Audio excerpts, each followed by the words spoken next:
নামাজ পড়ে আল্লাহর সাহায্য চাওয়া এটা আধ্যাত্মিক বিষয়।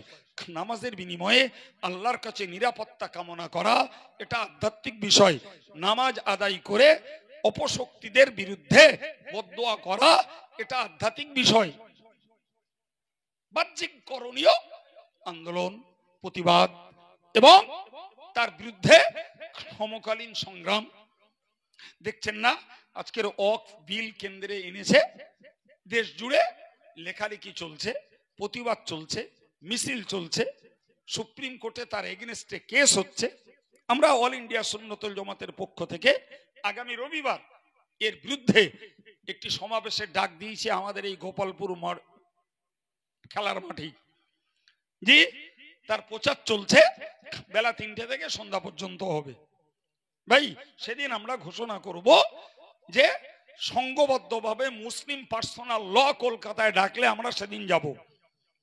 আজকেও মাতিন সাহেব গেছিল, মুসলিম পার্সোনাল ল বোর্ডের মিটিং ছিল। জি, ডেট হয়ে গেলে আমরা কলকাতায় সেদিন জাম করে দেবো, অচল করে দেবো গোটা কলকাতা। কিন্তু আইনত ব্যবস্থা নিতে গেলে কয়েক হাজার টাকা খরচা করে সুপ্রিম কোর্টে একটা কেস করতে হবে ওর এগেনস্টে।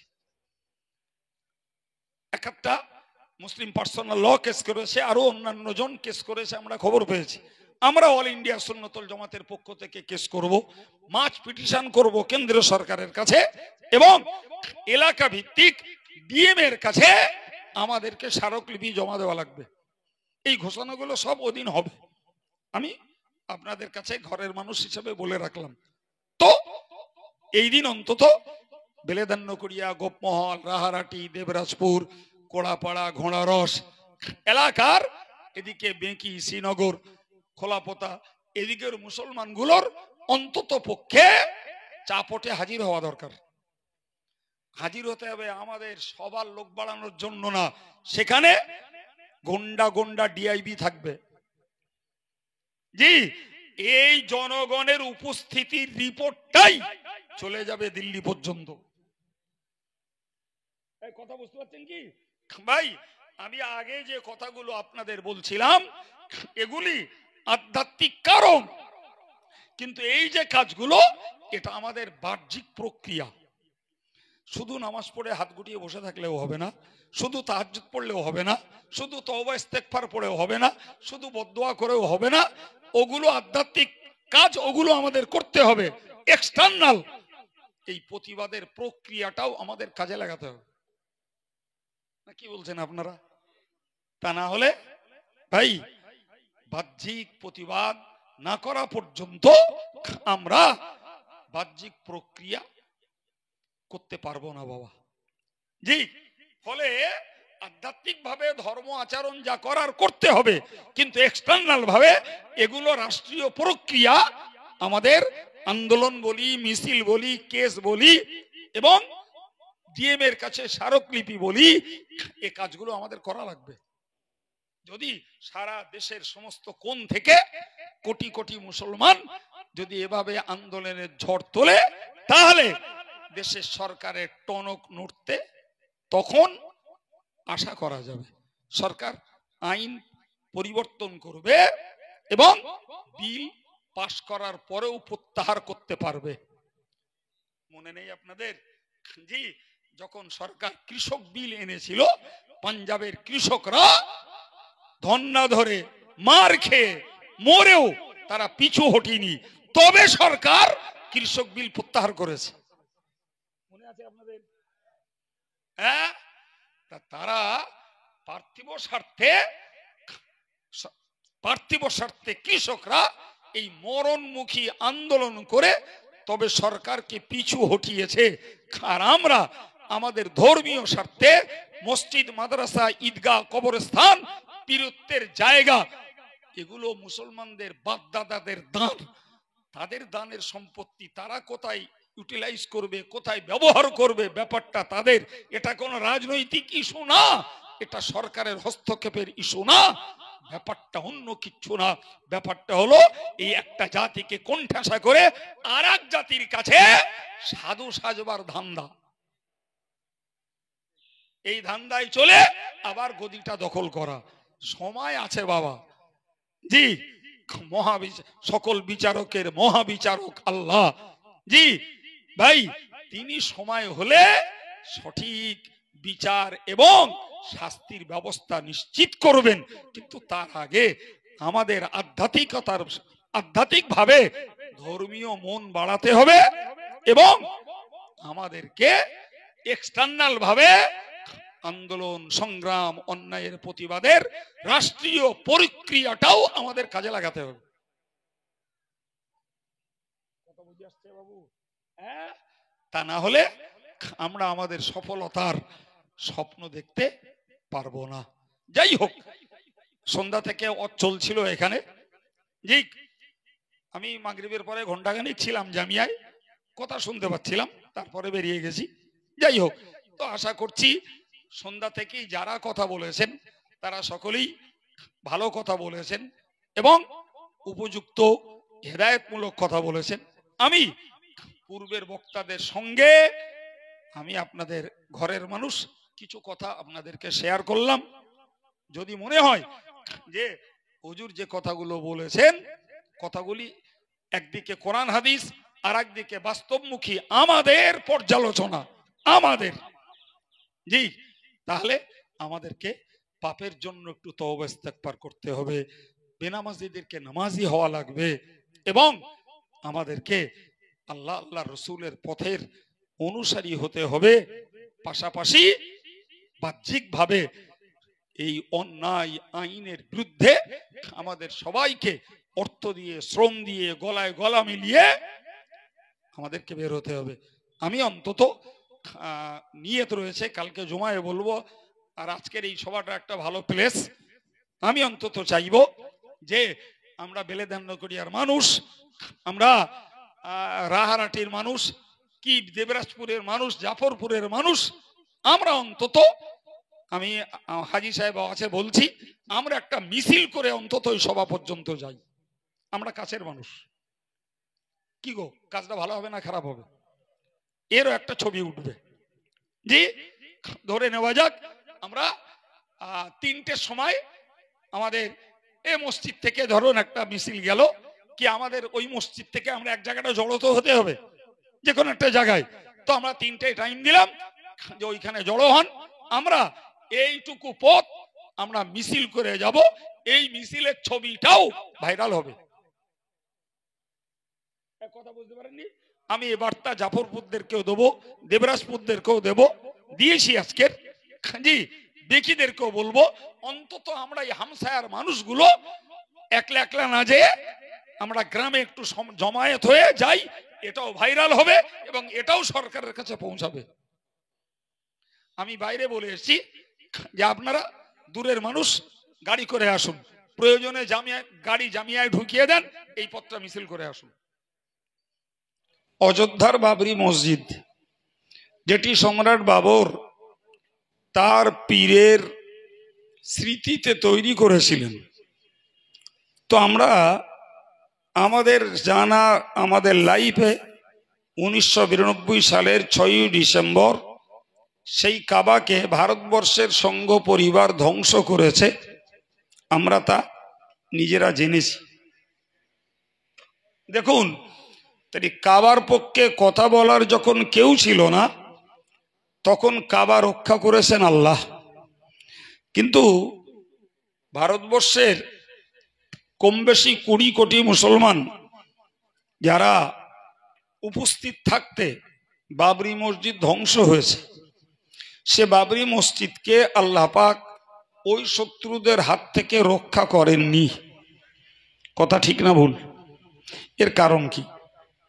যে আল্লাহ কাবাকে রক্ষা করলেন তার পক্ষে কথা বলার কেউ ছিল না সেই পিরিয়ডে, আর 20 কোটি মুসলমান যখন বাবরি মসজিদের পক্ষে কথা বলেছে, আন্দোলন করেছে, প্রতিবাদের আওয়াজ তুলেছে এবং বাবরি মসজিদকে পুনর্নির্মাণ করে দিতে হবে এ দাবি তুলেছে, সেখানে আমাদের দাবি পূরণ হয়নি, আন্দোলন কার্যকর হয়নি, বরং তারা তাদের উদ্দেশ্য সার্থক করে সেই জায়গায় মন্দির বানিয়ে নিয়েছে। এক্ষেত্রে আমাদেরকে একটা শিক্ষা নিতে হবে। যখন কাবার পক্ষে কেউ ছিল না তখন আল্লাহ রক্ষা করেছেন, কিন্তু আজকে যখন মসজিদের পক্ষে কথা বলার লোক আছে তখন মসজিদ বিধ্বস্ত হচ্ছে। একান্ত কারণ আমরা আমাদের প্রকৃত ঈমানি দায়িত্ব পালন করিনি। যদি ঈমানি দায়িত্ব আমরা পালন করতাম তাহলে ভাই সর্বস্তরের সমস্ত রাজ্যের এবং বিশ্বের মুসলমানেরা সেই মসজিদকে রক্ষা করার জন্য রাষ্ট্রীয় দাবি বলি আর জনগণের দাবি বলি করত। আজকের একটার পর একটা আমাদের প্রতি চলছে দুর্ব্যবহার আর অত্যাচার। ভারতবর্ষে এক্ষুনি চলছে একটি সাম্প্রদায়িকতার রাজনীতি, ভারতবর্ষে চলছে এক্ষুনি একটি হিংসার রাজনীতি, ভারতবর্ষে চলছে একটি জাতিকে কোণঠাসা করার রাজনীতি। আমরা কখনো দেখছি শাহবানু মামলার রায় ইসলামের বিপক্ষে চলে যাচ্ছে, কখনো দেখছি পরকীয়াকে আমাদের দেশে অনুমোদন করা হচ্ছে, কখনো দেখছি কোরআন ছাপাকে বন্ধ করার জন্য কেস ঠোকা হচ্ছে, কখনো দেখছি আমাদের দেশে মসজিদগুলোকে অস্ত্র কারখানা বলা হচ্ছে, কখনো দেখছি মাদ্রাসাগুলোকে জঙ্গি প্রশিক্ষণের জায়গা বলা হচ্ছে, কখনো দেখছি অভিন্ন দেওয়ানি আইন, এক দেশ এক আইন চালু করার চেষ্টা চলছে, কখনো দেখছি ভারতবর্ষের সংবিধানে স্বীকৃত মুসলিম পার্সোনাল লকে উৎখাত করার চেষ্টা করা হচ্ছে। এক্ষুনি যে ওয়াকফ বিল সংশোধনের নামে কেন্দ্রে বিল পাশ করা হয়েছে, সারা দেশের মুসলমানেরা তার জন্য টেনশনে, কেউ আন্দোলন করছে, কেউ মিটিং করছে, কেউ মিছিল করছে, কেউ বা কেস করছে। নানান ভাবে সরকারের এই বিলটাকে প্রত্যাহার করার চেষ্টা চালানো হচ্ছে। ভাই এত কিছুর পরিস্থিতির ভিতর দিয়ে আমরা কোরআন শরীফের একটা দুটো আয়াতকে মাথায় রাখি। আল্লাহ বলেছেন ওয়াকানা হাক্কান আলাইনা নাসরুল মুমিনিন, আল্লাহ পাক দায়িত্ব নিয়েছেন ঈমানদারদেরকে সাহায্য করার জন্য। কিন্তু আপনি বলুন তো 1980 সাল থেকে এই 2025 পর্যন্ত পাক্কা 45টা বছর ফিলিস্তিনরা মার খাচ্ছে এবং ইসরায়েলরা নির্বিচারে মেরে যাচ্ছে। সম্প্রতি 2 বছর হলো সেখানে যুদ্ধ চলছে।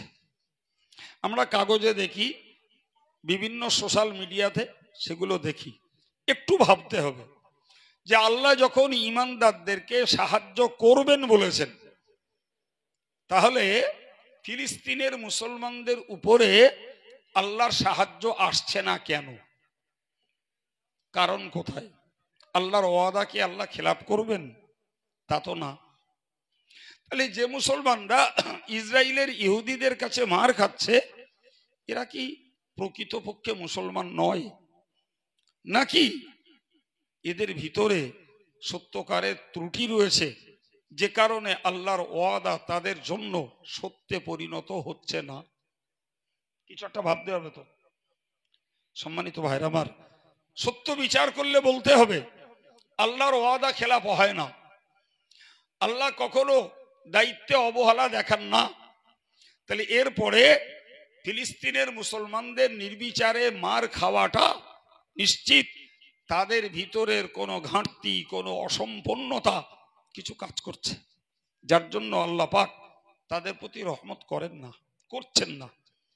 তাই ভারতবর্ষের মুসলমানরা একের পর এক ছবল খাচ্ছে, একের পর এক।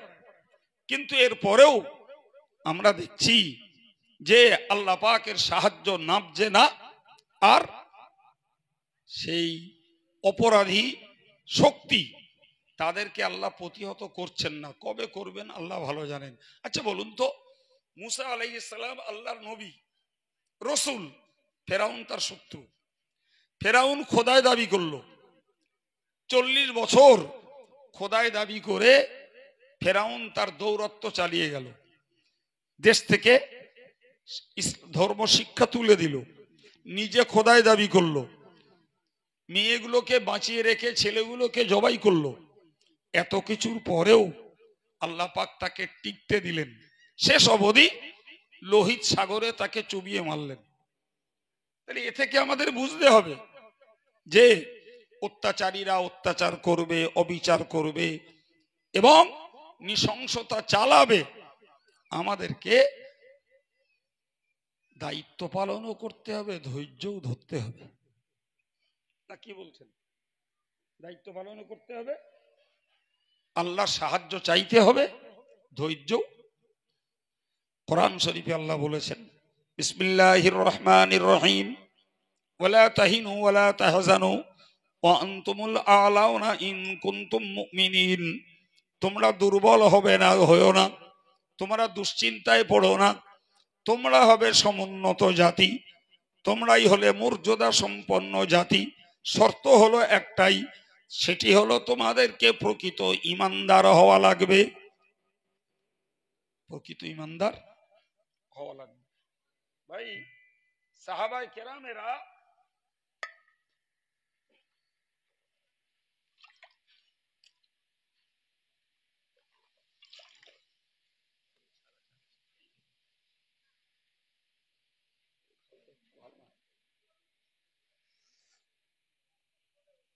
প্রকৃত ঈমানদাররা সমুন্নত হবে। কথাগুলো ভাবতে হবে ভাই। আপনি বলুন, আপনারা বদর যুদ্ধের কথা একটু শুনছিলেন যে 313 জন সাহাবী নিয়ে রাসূলুল্লাহ হাজারো সাহাবীর বিরুদ্ধে মোকাবেলা করেছেন। শেষ ফয়সালা আল্লাহ মুসলমানদেরকে দান করেছেন, তাই তো নাকি? কিন্তু বলেন তো, সাহাবায়ে কেরামেরা নিশ্চিত পরিপূর্ণ ঈমানদার, তারপরেও কাফেরদের কাছে, বেঈমানদের কাছে মুসলমানদেরকে, সাহাবায়ে কেরামদেরকে মার খেতে হয়েছে না হয়নি? কথা বলেন, কথা বলেন। মার খেতে হয়েছে, মার খেতে হয়েছে, সর্বস্ব হারাতে হয়েছে, দেশ ছাড়তে হয়েছে।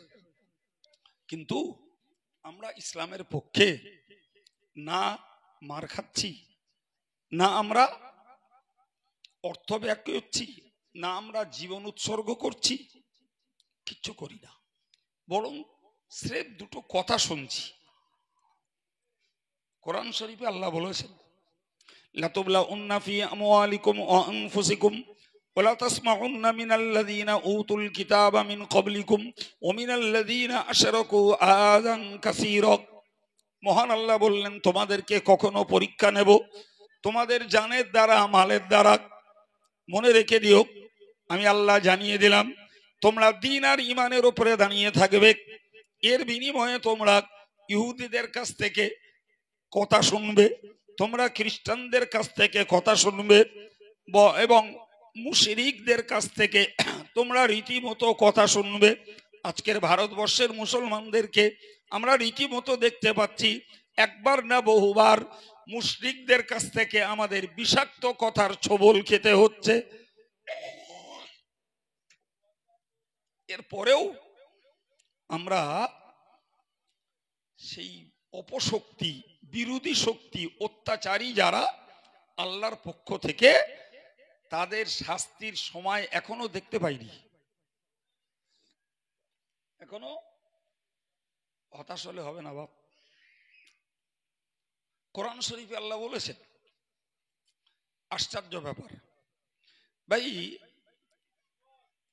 যুদ্ধ চলছে, পেটে সাহাবাদের মুজাহিদদের ক্ষুধার জ্বালা, এদিকে ভূমিকম্প শুরু হয়েছে, আর ওদিকে কাফেরদের তলোয়ার মাথার উপরে,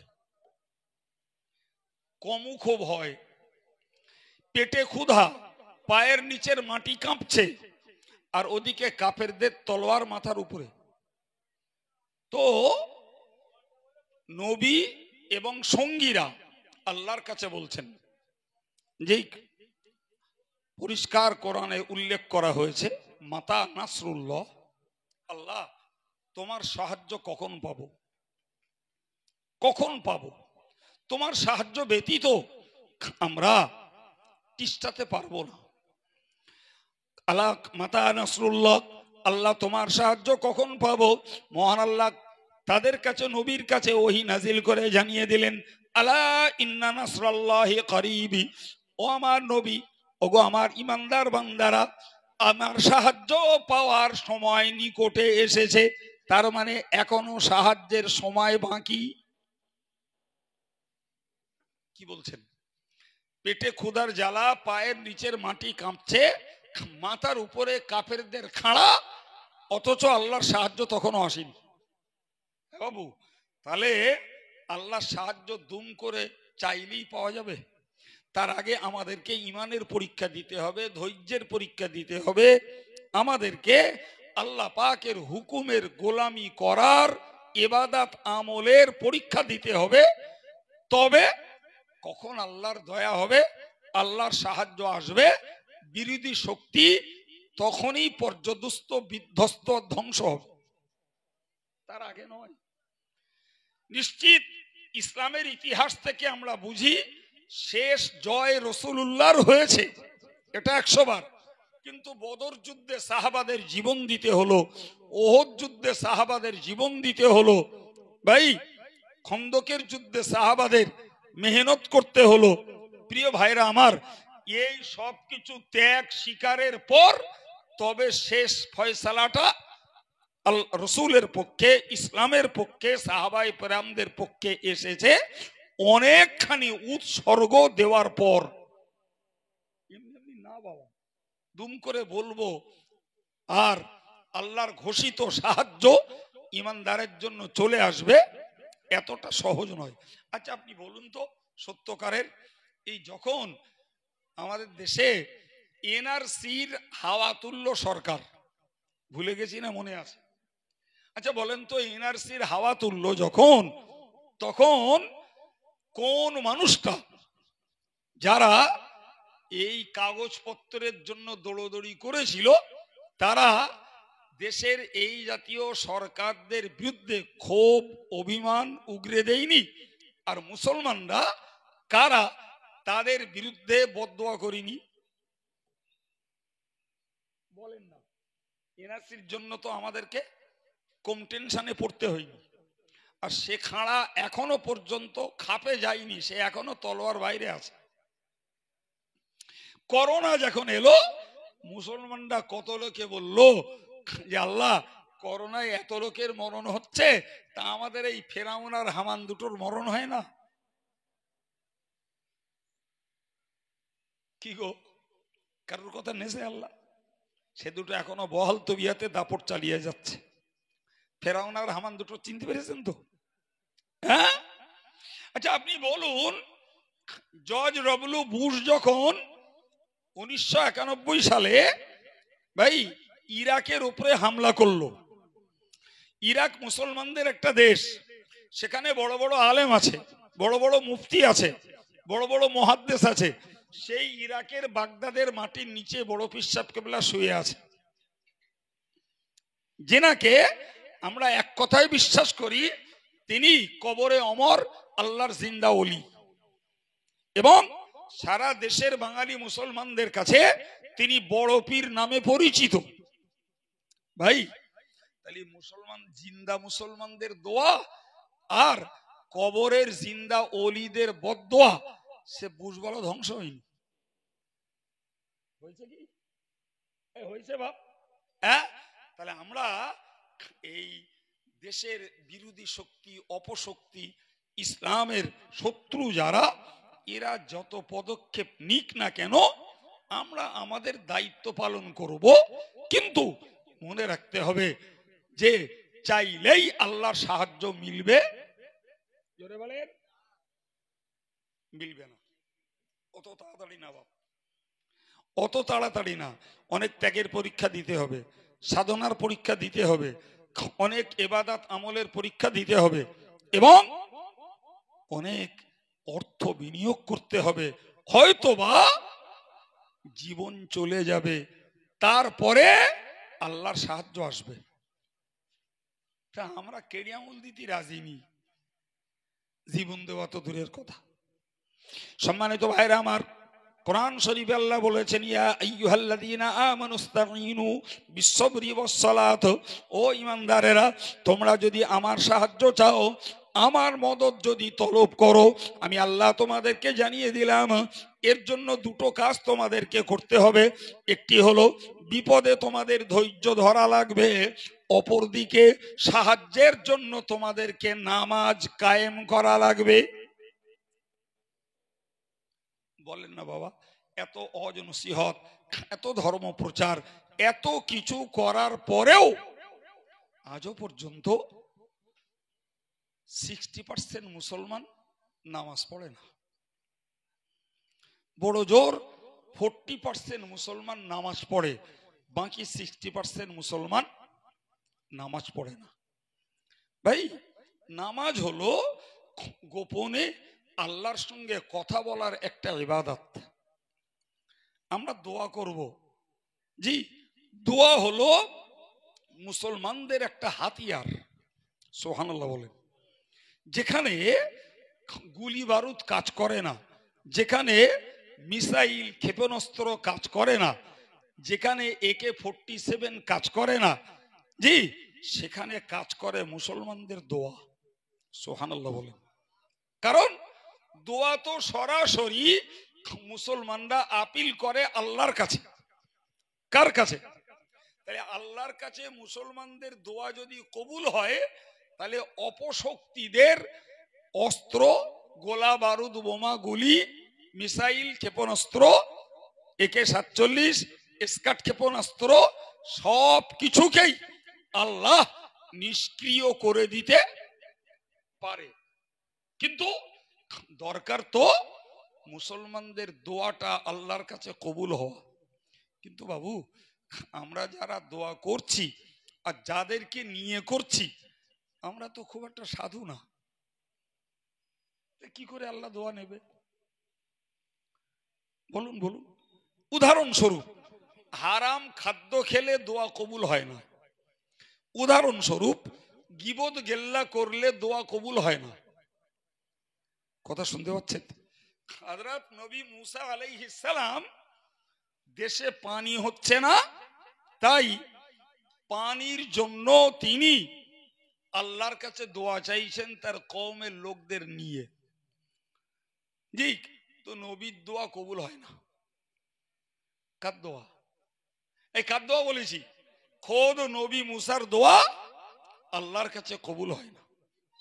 তা আল্লাহ পাক নবী মুসা খুব আক্ষেপ করলেন, আল্লাহ, আমি নবী হয়ে আমার উম্মতকে নিয়ে তোমার কাছে দোয়া চাইছি, আর তুমি আমার দোয়া কবুল করে বৃষ্টি দিচ্ছ না। তা আল্লাহ বললেন, মুসা, তুমি যতদিন দোয়া চাও না কেন, তোমার দোয়া কবুল হবে না। মুসা নবী হতাশ হয়ে গেলেন। কেন আল্লাহ? বলছে, তুমি যাদেরকে নিয়ে দোয়া করছো, তোমাদের দলে, তোমার দলের লোকেরা গীবত করা লোক রয়েছে, সমালোচনা করার লোক রয়েছে। এই লোকদের নিয়ে তুমি দোয়া করলে আমি তোমার দোয়া কবুল করব না। মুসা নবী বললেন, আল্লাহ, তাহলে আমাকে একটু সাহায্য করেন। বলে, কি? বলে, যে লোকটা গীবত করে ওই লোকটার আমারে চিনিয়ে দেন, আমি ওরে দল থেকে বার করতে দোয়া করি।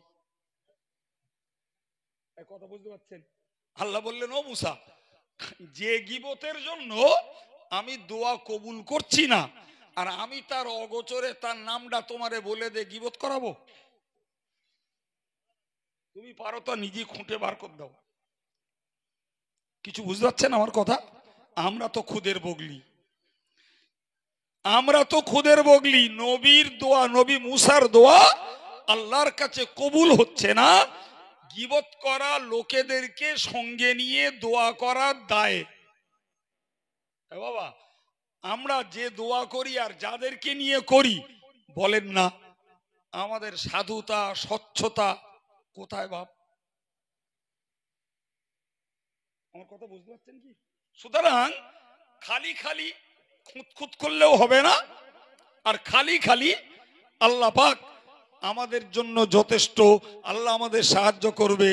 আমরা দোয়া করলে আল্লাহ বিরোধীদেরকে বিধ্বস্ত করে দেবে। জি, এগুলো কোরআন হাদিসের আপন জায়গায় ঘোষণা বাবা, কিন্তু আমরা যে সেই গুণ আর সেই যোগ্যতার মানুষ নই তো বাপ। সুতরাং আমাদেরকে তো কষ্ট কিছু পাওয়াই লাগবে, কিছু করার নেই। আমি যে কথাটা আপনাকে শোনালাম যে আল্লাহ বললেন, বান্দা তোদের যদি সাহায্য লাগে তো তোরা ধৈর্য ধরার নামাজ পড়। আপনি বলেন তো, করোনার মতো মারণ ব্যাধি চলে গেল, 1,05,00,000 মানুষ পৃথিবীতে মারা গেল। জি, এর পরেও ভাই আমরা ওই পিরিয়ডে দোয়া, সবরে সানি, তওবা, ইস্তেগফারের মজলিস অনেক কিছু করেছি। যেই আল্লাহ বিপদটা তুলে নিলে ভাই আমরা বলো বেনামাজিরা নামাজটা ধরিনি বাপ। এই ধরিছি কি, কেমনে সাহায্য পাবো, কিভাবে পাবো? সম্মানিত ভাইরা আমার, মনে রেখে দিন, আমি আপনাদেরকে বোঝাবো। কোরআন শরীফে আল্লাহ বলেছেন, ফালিয়াবুদু রাব্বা হাযাল বাইত আল্লাযী আত'আমাহুম মিন জু' ওয়া আমানাহুম মিন খাউফ।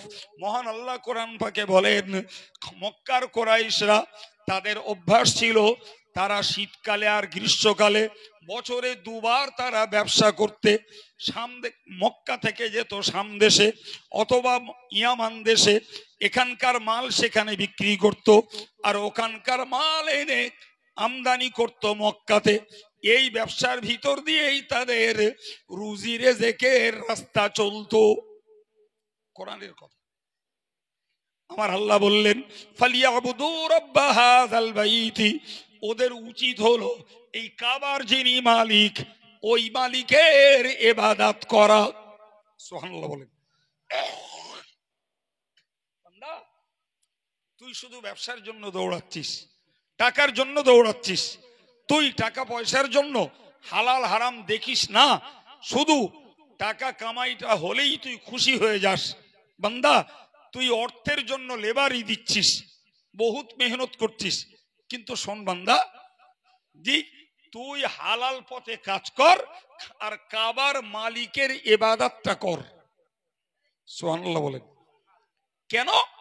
আল্লাহ নিজে বলছেন, আল্লাযী আত'আমাহুম মিন জু'ইন ওয়া আমানাহুম মিন খাউফ। ও আমার বান্দা বান্দি, তোরা মনে রাখ, কাবার যিনি মালিক তিনি তোদেরকে ক্ষুধায় খাওয়ায় আর ভয়ের সময়ে তিনি তোদের নিরাপত্তা দান করেন। আর একটু মন খুলে, জি তাহলে রুজি রোজগারের পথ ধরে আমরা আমাদের খাবারের অভাব পূরণ করছি, ঠিক আছে ওটা, কিন্তু ভয়ের সময়ে আমরা জড়সড়, কিছু করার নেই। আমাদের পুলিশ নেই, আমাদের অফিসার নেই, আমাদের অস্ত্র নেই, জি আমাদের জন্য কথা বলার কেউ নেই। আছে বাপ? একদম না। নিচের থেকে উপর পর্যন্ত যেখানে যাবেন সেখানেই দেখবেন হয়তো দেশের নাগরিক হিসাবে না করলে নয়, তাই সরকারি কর্মকর্তারা আমাদের সেই কাজগুলো করে দেয় দেশের নাগরিক হিসাবে। কিন্তু আপনি বলেন ধর্মের ভিত্তিতে আমরা যদি আমাদের সরকারের কাছে দাবি তুলি, সরকার থোড়াই সহজে আমাদের দাবি মেনে নেবে? আল্লাহ বললেন, বান্দা তোর জীবনে যত ভয় আসে তুই কাবার মালিকের ইবাদত কর, এই ইবাদতের বিনিময়ে ভয়ে তোকে আমি আল্লাহ নিরাপত্তা দান করব। সুবহানাল্লাহ হবে না? ও ভাইরা আমার, তাহলে বুঝুন না ভাই, আমরা অত্যাচারিত হই, নিপীড়িত হই, লাঞ্ছিত হই, দেশের সরকারের কাছে আমরা নিষ্পেষিত হই, তাহলে আল্লাহর সাহায্য যদি আমাদের পাওয়ার ইচ্ছা থাকে তাহলে আল্লাহর গোলামিটা করে তবে তো সাহায্য চাইতে হবে। আমরা কয় ভাই চাইছি, আল্লাহ আমরা তোমার নামাজ কালাম পড়ি, আল্লাহ তুমি আমাদেরকে সাহায্য করো, বেঈমান বেদিনদের কবল থেকে আমাদেরকে রক্ষা করো, আমাদের মসজিদ মাদ্রাসাকে হেফাজত করো, আল্লাহ আমাদের ওয়াকফের সম্পত্তি, কবরস্থানের জায়গা, পীরত্বের জায়গা, মসজিদের জায়গা, মাদ্রাসার জায়গা আল্লাহ তুমি রক্ষা করো। জি ভাই, নামাজের মসাল্লাতে বসে এ দোয়া চাওয়ার লোক কজন? বলেন বলেন। তাহলে কেমনে আল্লাহ সাহায্য আর নিরাপত্তা আমাদের জন্য আসবে? ভাই শুধু খুঁতখুত করলে হবে না, শুধু তকবীর দিলে হবে না বাপ, শুধু বললে হবে না যে ইমানদারের জন্য আল্লাহ যথেষ্ট। কথা আপন জায়গায় সত্যি বাপ, কিন্তু সেটা পাওয়ার মতো গুণ তো আমাদের থাকা লাগবে না, কি বলছেন? সম্মানিত ভাইরা আমার, খুব মাথা ঠান্ডা করে আমার কথা মনে রাখুন। মহান আল্লাহ পাক কোরআন শরীফে জানিয়েছেন, আল্লাযীনা আমানু ওয়া লাম ইয়ালবিসু ঈমানাহুম বিযুলমিন উলাইকা লাহুমুল আমনু ওয়া হুম মুহতাদুন। মহান আল্লাহ বললেন, আল্লাযীনা আমানু, যারা ঈমান নিয়ে এসেছেন, যারা ঈমান নিয়ে এসেছেন, আলহামদুলিল্লাহ আমরা তারা, এই সবাই বলছি, আমরা যে ভাইরা আছি, পর্দার মায়েরা আছে, আলহামদুলিল্লাহ আমরা ঈমানদার। তো এরকম কোটি কোটি ঈমানদার ভারতবর্ষে রয়েছে। আপনি শুনলে অবাক হয়ে যাবেন ভাই, সারা পৃথিবীতে এক্ষুনি 800 কোটি মানুষ। আপনি জানেন এই 800 কোটি মানুষদের ভিতরে 175 থেকে 200 কোটি মুসলমান। সুবহানাল্লাহ বলেন। কত কোটি বললাম? 175 থেকে 200 কোটি। তাহলে 800 কোটি মানুষের মধ্যে যদি 200 কোটি মুসলমান হয়, তাহলে 200 কোটি একদিকে, আর 600 কোটি ইহুদি, খ্রিস্টান, মুশরিক, কাফের, বেঈমান, বৌদ্ধ, তেলেগু, তামিলি, আর্য, অনার্য, কত ধর্ম দুনিয়ায় রয়েছে আল্লাহ ভালো জানে। ওরা সবাই মিলে 600 কোটি, আর একলা মুসলমানরা 200 কোটি। তাহলে হিসাব কি বলছে? বলেন না, হিসাব বলছে মুসলমানরা সংখ্যা গুরু আর অন্যেরা সংখ্যা লঘু। তবে কি, তারা যেহেতু সবাই বাতিলপন্থী, ওরা সবাই এক, আর মুসলমানরা হকপন্থী, এরা সবাই এক। কিন্তু মূলত ভাগে ভাগে করলে সারা পৃথিবীতে সংখ্যা বেশি কার? ভাবি না বলো কোনোদিন আমরা যে আমাদের শুধু বলা হয় এরা সংখ্যালঘু, এরা সংখ্যালঘু, এরা সংখ্যালঘু। জি রে বাবা, হতে পারে ভারতবর্ষের মুসলমানরা 14%, অন্যরা সব মিলিয়ে 86%। তাহলে সেখানে মুসলমানরা সংখ্যালঘু হতে পারে। জি প্রিয় ভাইরা আমার, আপনি বলুন এই মুসলমানরা এরা সবাই এক কলেমা পড়ে, সবাই এক কোরআন মানে, সবাই এক হাদিস মানে, সবাই এক আল্লাহকে ডাকে, তাহলে এক আল্লাহকে ডাকার ক্ষেত্রে মুসলমানরাই বিশ্বের হিসাবে সংখ্যাগুরু। ঠিক না ভুল? হ্যাঁ ভাই, আল্লাহ বললেন, শোন বান্দা, আমি তোদেরকে একটা কথা বলি, তোরা যদি ইমানদার হোস আর ইমানের সঙ্গে যদি তোরা জুলুমবাজিটা না করিস। কি না করিস? জোরে বলেন, কি না করিস? জুলুম। জুলুম শব্দটা আমরা এমনি ব্যবহার করি, জুলুমের মানে হলো অত্যাচার।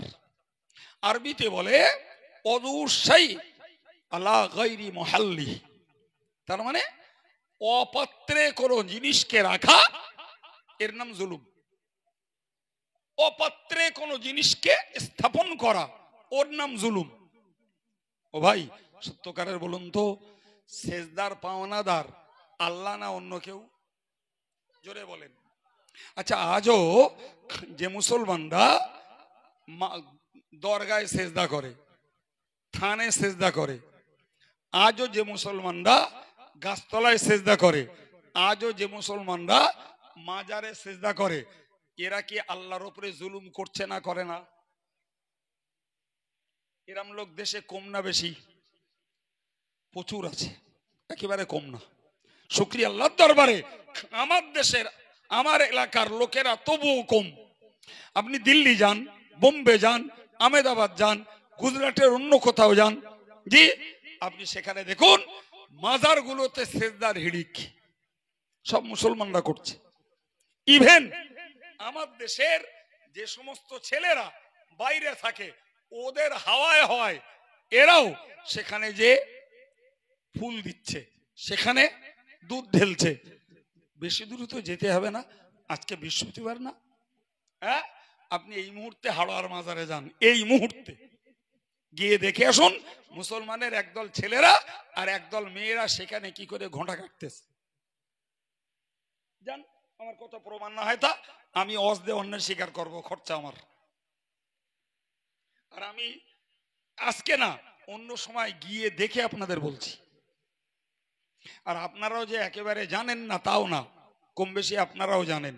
তাহলে কি হচ্ছে, এরা ইমানদার কিন্তু জুলুমবাজি এরা ছাড়তে। সম্মানিত ভাইরা আমার, কোরআন শরীফে মহান আল্লাহ জানিয়েছেন, ইন্নাশ শিরকা লাযুলমুন আযীম। ও আমার বান্দা, তোমরা মনে রাখো, আমি আল্লাহর সঙ্গে শিরক করা, আমি আল্লাহর সঙ্গে কাউকে পার্টনার বানানো, কাউকে অংশীদার বানানো, এটাই হলো মারাত্মক জুলুম। ও প্রিয় ভাইরা আমার, আমরা কেউ আল্লাহর সেজদা দিচ্ছি, কেউ আল্লাহর বান্দার সেজদা দিচ্ছি, কেউ মসজিদ বাদ দিয়ে মাজারে যেয়ে মাথা ঠুকছি, নাউজুবিল্লাহ। ও ভাইরা আমার, এটাতে গেল ইবাদতে। অন্য বিশ্বাসের ক্ষেত্রে দেখুন, কেউ মনে করছি সুদ না খেলে বড় লোক হওয়া যাবে না, কেউ বলছে মিথ্যা কথা না বললে জমানায় ব্যবসা করা যায় না, কেউ বলছে চিটফান্ডের ব্যবসা না করলে ধনী হওয়া যাবে না। ভাইরে আমার, খুব ভালো করে লক্ষ্য করুন, কেউ বলছে অমুক ডাক্তারের ওষুধ না খেলে আমার ব্যামো সারবে না, কেউ বলছে ওই ভালো ডাক্তার দেখালি রোগ সেরে যাবে, কেউ চিন্তা করছে ভালো কোম্পানির ঔষধ খেলে রোগ সেরে যাবে। আপনি বলুন না, একজন ইমানদারের বিশ্বাস হিসাবে এই জাতীয় বিষয়গুলি কি কখনো চলতে পারে? বলেন, রোগ সারাবার মালিককে, ধনী বানাবার মালিককে, অর্থ সম্পদ দেওয়ার মালিককে, জীবন রক্ষা করার মালিককে, মারার মালিককে। এগুলো আমরা মুখে স্বীকার করছি ইমানদার হিসাবে, কিন্তু ওই রকম কলেমা পড়া আর ইমানের দাবিদার লক্ষ লক্ষ মানুষ মুখে বলছে আর বিশ্বাসের জায়গায় আলাদা। হ্যাঁ বাবা, ইমানের সঙ্গে আমরা আল্লাহর প্রতি জুলুমবাজি করে ফেলছি না ফেলি না? কথা বলেন। আল্লাহ কি বলেছেন জানেন? যারা ইমানের সঙ্গে জুলুমকে মেশায় না, ভালো করে বুঝুন, ইমানের সঙ্গে যারা জুলুমকে মেশায় না, আমি আল্লাহ বলছি উলাইকা লাহুমুল আমনু, তাদের জন্যই হলো আমি আল্লাহ আমার নিরাপত্তা। সুবহানাল্লাহ বলেন, তাদের জন্যই সুরক্ষা।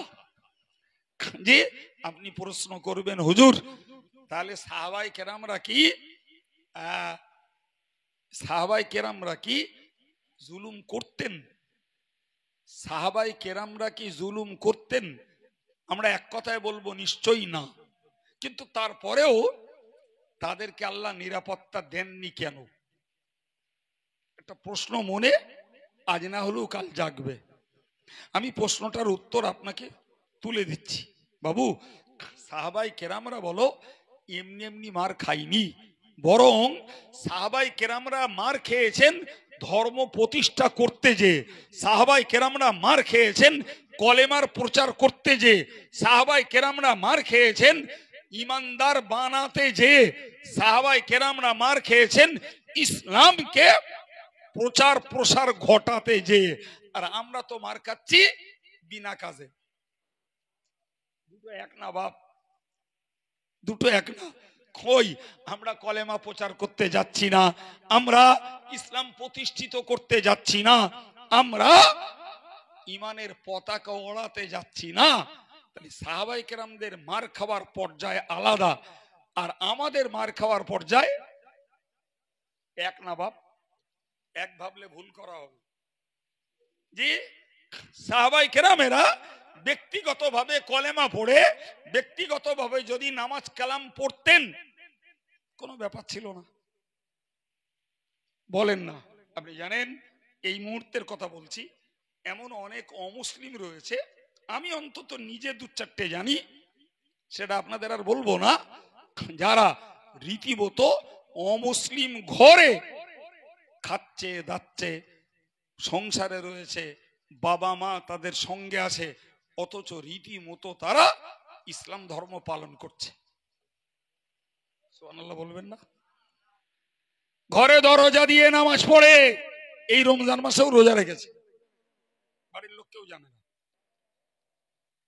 বাড়ির লোক কেউ জানে না। আমার কাছে এসেছে, জি আমি কোর্ট থেকে তার অ্যাফিডেভিটের ব্যবস্থা করে দিয়েছি। কোর্টের ফার্স্ট ক্লাস ম্যাজিস্ট্রেটের অ্যাফিডেভিট হয়ে যাবে, তার নামগুলো চেঞ্জ হয়ে যাবে, তারপরে সে প্রকাশ করবে। অথচ এইভাবে চলছে অন্তত 5 বছর। সুবহানাল্লাহ বলেন। আচ্ছা, রাসূলুল্লাহর জমানায় যদি সাহাবায়ে কেরামেরা গোপনে গোপনে ইসলাম কবুল করে যদি ওইভাবে গোপনে করতেন, তাহলে যত মার খেয়েছেন এ মারের এক অংশ তাদের খেতে হতো না বাপ। আমি আবার বলছি, সাহাবায়ে কেরামেরা নিজেদের ত্রুটিতে মার খাননি বাবু, তারা মার খেয়েছেন কোরআন প্রচার করতে যে, দিন প্রচার করতে যে, কলেমার পতাকা ওড়াতে যে, মুসলমানের সদস্য সংখ্যা বাড়াতে যে। আর আমরা মার খাচ্ছি, আমরা না করি কলেমার পতাকা উড়াই, না আমরা দিন প্রচার করি, না কোরআন প্রচার করি। আমরা মার খাচ্ছি আমাদের নিজেদের ঘাটতি আর আমাদের নিজেদের দোষে। সাহাবাদের উপরে আন্দাজ করে আমাদেরটা সাধু ভাবলে হবে না বাপ। আল্লাহ বললেন, যারা ঈমান আনার পরে ঈমানের সঙ্গে জুলুমকে মেশায়নি তাদের জন্যই নিরাপত্তা। সুবহানাল্লাহ। আমরা তো মিশিয়ে ফেলছি, আপনাকে বললে অবাক হয়ে যাবেন। কোরআন শরীফে আল্লাহ বলেছেন, ওমা ইউমিনু আকসারুহুম বিল্লাহি ইল্লা ওহুম মুশরিকুন। মহান আল্লাহ পাক জানিয়েছেন, ওমা ইউমিনু আকসারুহুম বিল্লাহ, আল্লাহর প্রতি ঈমানের দাবিদার, বাংলাটাকে আগে ব্রেনে গেঁথে নিন, আল্লাহর প্রতি ঈমানের দাবিদার এমন প্রচুর পরিমাণে মানুষ মুশরিক। খোদা আল্লাহর কথা, ঈমানের দাবিদার, অথচ কি বলেছি বলেন? মুশরিক। কথাটা আব্দুল কাইয়ুমের নয়, কথাটা আল্লাহর। ঈমানের দাবিদার অথচ মুশরিক। বাবু, তাহলে ঈমানের দাবিদার হয়ে কলেমার বুলি আওড়ানোর পরে যদি শিরকি আচরণ, শিরকি চরিত্র, শিরকি গুণাগুণ, শিরকি বিশ্বাস আমাদের মধ্যে থেকে যায়, থোড়াই আল্লাহ নিরাপত্তা জুটবে বাপ? এ বাবা জুটবে? হ্যাঁ, জুটবে না বাবু, সম্ভব না জোটা। ফলে আমাদেরকে মনে রাখতে হবে, আমরা মার খাচ্ছি আমাদের দোষে, আমাদের দোষে। প্রিয় ভাইরা আমার, কোরআনের এই বক্তব্যগুলো আমরা শুনি কম, আর যা শুনি তা ভাবি কম। ফলে আমরা দুর্বল হই, হতাশ হই। জি, তাহলে আমার ঈমানটাকে ঠিক রেখে দিয়ে যদি আমি আল্লাহর শ্রেষ্ঠ হুকুম নামাজটাকে যদি 100% মুসলমানেরা, পুরুষ আর মহিলা, সাবালেগ আর সাবালিগা যারা, আমরা যদি আদায় করতাম ভাই, তখন বলো আল্লাহর কাছে দিল খুলে দাবি করা যেত যে আল্লাহ তুমি তো নিরাপত্তা দেবে বলেছো, আল্লাহ আমাদের নিরাপত্তাটা দান করো। তুমি আল্লাহ আমাদের সাহায্য করবে বলেছো, আল্লাহ তোমার সাহায্যটা আমাদের দান করো। কিন্তু আমাদের তো সেই মনোবল নেই বাপ। আমার আছে তা আপনার নেই, আপনার আছে তা আমার নেই। অথচ ভাই ভাই সব এক সমাজের মানুষ। ঠিক না ভুল? কথা বলেন, কথা বলেন, ঠিক না ভুল? জি।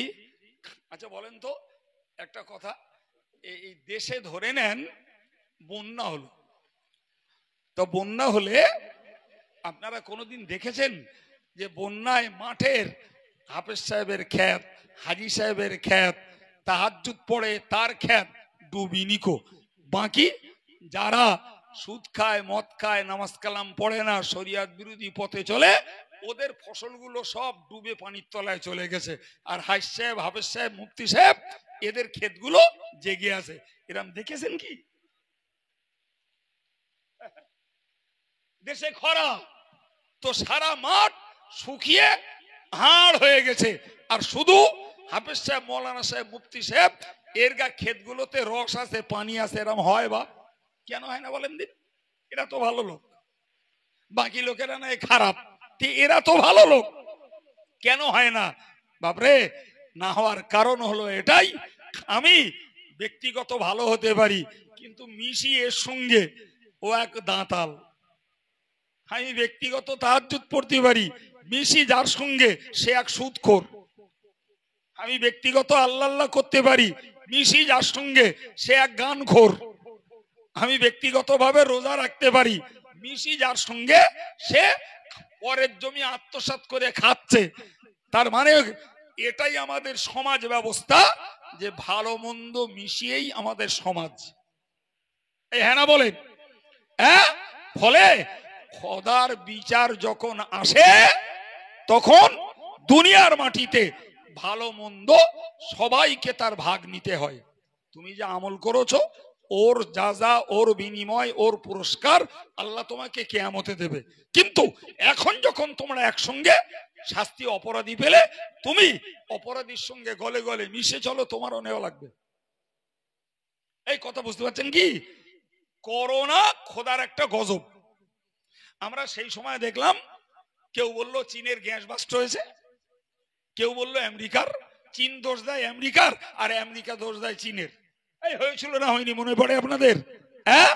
কিন্তু আমরা এক কথাই জানি যে তোরা কারণ খুঁজে বেড়া, একে অপরের দোষ দে বেড়া, কিন্তু আল্লাহ পাক এক কথাই এটা খোদা তার গজব দিয়েছেন, এটা আল্লাহর রাগের প্রকাশ, এটা আল্লাহর গজব।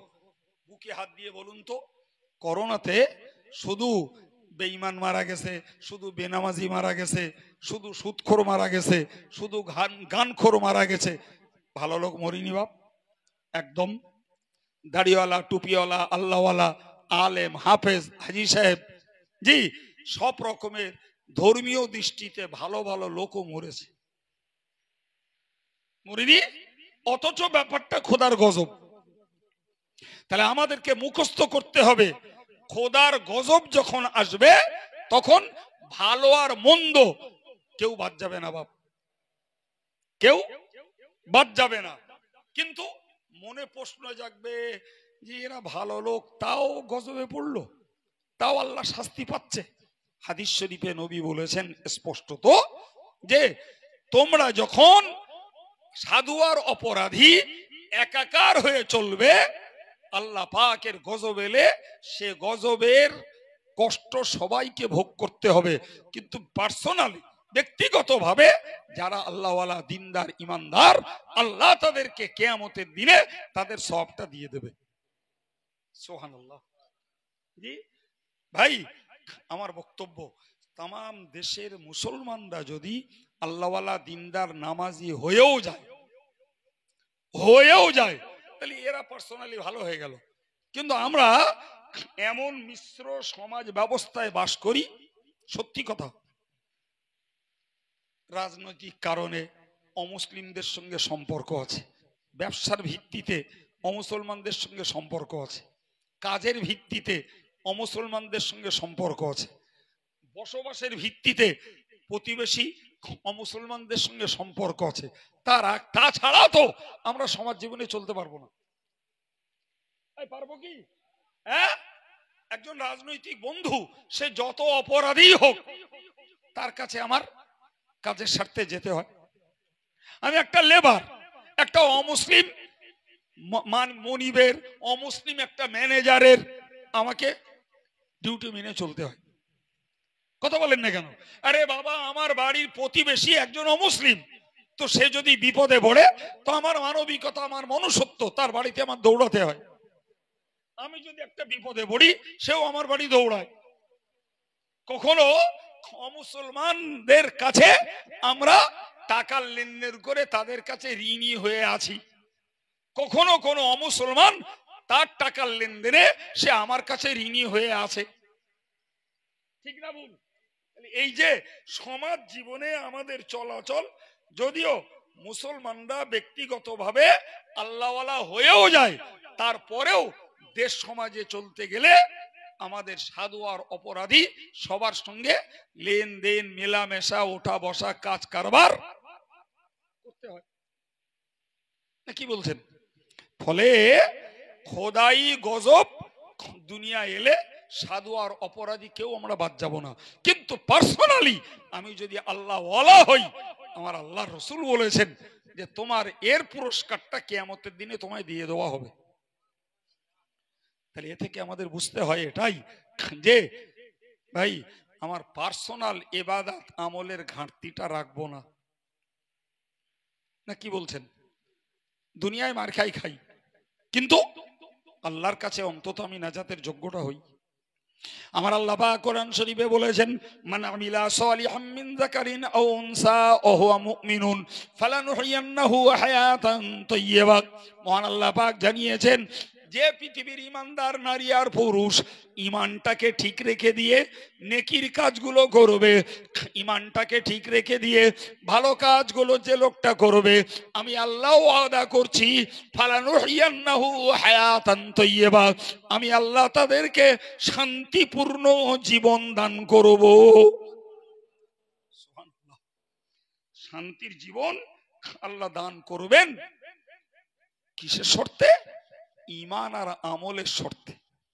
আল্লাহর বক্তব্য, ঈমান আর আমলের শর্তে আমি আল্লাহ তোমাদেরকে শান্তির জীবন দেব। ভাই এখন যদি আমরা অশান্তিতে ভুগি, আমরা যদি ফিতনায় ভুগি, জটিলতায় ভুগি, তাহলে সব কিছুর কারণ খুঁজবার আগে এই কারণটা খুঁজতে হবে যে আমরা ঈমানের জায়গায় দাঁড়িয়ে থেকে সঠিক আমলটা করছি কিনা। কথা বলেন না? ভাবতে হবে না? হবে না?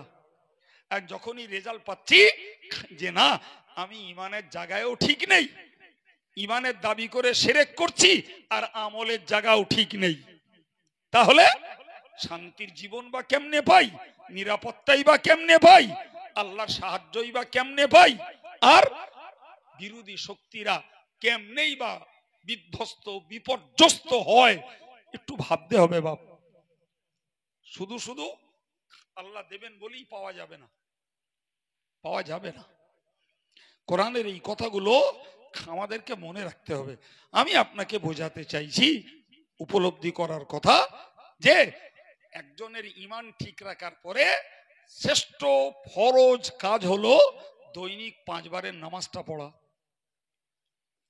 আল্লাহ পাক নবী বলেছেন, মান হাফাযা আলাস সালাওয়াত, যে লোকটা 5 ওয়াক্ত নামাজটাকে যথাযথ সংরক্ষণ করবে, 5 ওয়াক্ত নামাজটাকে যথাযথ আদায় করবে, আমি আল্লাহ পাকের নবী জানিয়ে দিলাম, কানাত লাহু নূরান ওয়া বুরহানান ওয়া নাজাতান ইয়াউমাল কিয়ামাহ। আল্লাহ বললেন, যে লোকটা 5 ওয়াক্ত নামাজকে সংরক্ষণ করবে, এই নামাজ হবে তার জন্য জ্যোতি। সুবহানাল্লাহ, এই নামাজ হবে তার জন্য দলিল, আর এই নামাজ হবে তার নাজাতের মাধ্যম। সুবহানাল্লাহ।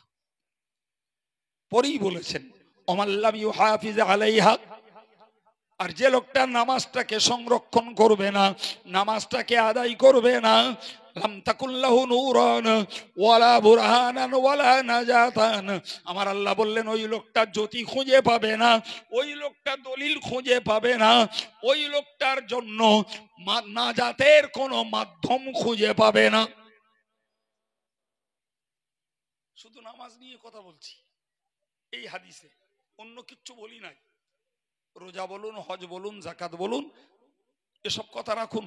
শুধু নামাজটার ব্যাপারে রাসূলুল্লাহ বললেন যে নামাজ যে রক্ষা করবে টাইম টু টাইম 5 বারের নামাজ যে পড়বে, তার পক্ষে নামাজ হবে জ্যোতি, দলিল এবং তার মুক্তির মাধ্যম। সুবহানাল্লাহ। আর যে লোকটার কাছে নামাজ নাই, সে জ্যোতি খুঁজে পাবে না, দলিল পাবে না, তার নাজাতের মাধ্যম নাই। وكان يوم القيامة مع فرعون وهامان وقارون وأبي بن خلف। হুজুর বলেছেন ওই লোকটার কিয়ামতের দিনে ওই লোকটার হাসর হবে ফেরাউনের সঙ্গে, হামানের সঙ্গে, কারুনের সঙ্গে এবং কুখ্যাত কাফের উবাই ইবনে খালফের সঙ্গে। কি বলছেন? তাহলে নামাজ আদায় না করার জন্য কাফেরের সঙ্গে হাসর হবে, ফেরাউনের সঙ্গে হাসর হবে, হামানের সঙ্গে যে ফেরাউনের কূটনীতিবিদ তার সঙ্গে হাসর হবে, আর কারুনের মতো বড় বদ্ধ কৃপণ তার সঙ্গে হাসর হবে।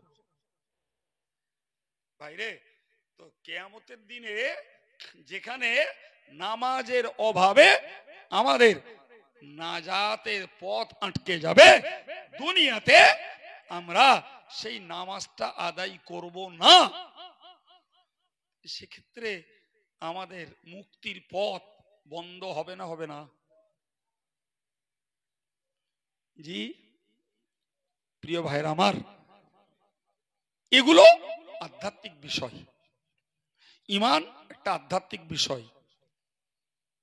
কথা ঠিক আছে বাবা? জি ভাইরা আমার, তো আমি আলোচনা বাড়ছি না, আল্লাহর দরবারে শুকরিয়া আদায় করছি যে একটু একটু বৃষ্টি হলেও আমাদের মজলিসের আল্লাহ কোনো ঘাটতি করে দেননি। শেষ পর্যন্ত মজলিসটা আল্লাহ চালাতে দিয়েছেন, বা এখানে ছেলেরা যে ব্যবস্থা নিয়েছে তাতে এই পানিটা আমাদের গায়েও লাগেনি, যার জন্য আমরা ধৈর্যের সঙ্গে বসেছি। আল্লাহ আমাদের এই মাহফিলকে কবুল করেন। যারা পয়সা দিয়ে, শ্রম দিয়ে, ছেলেরা যারা মেহনত করে এই মজলিসকে কায়েম করেছে, আল্লাহ সকলকে নামাজি, মুসল্লি, দিনদার, জি শরীয়তের পথের পথিক বানিয়ে দেন, বলুন আমিন। আসুন প্রিয় নবীর প্রতি সালাম। ইয়া নবী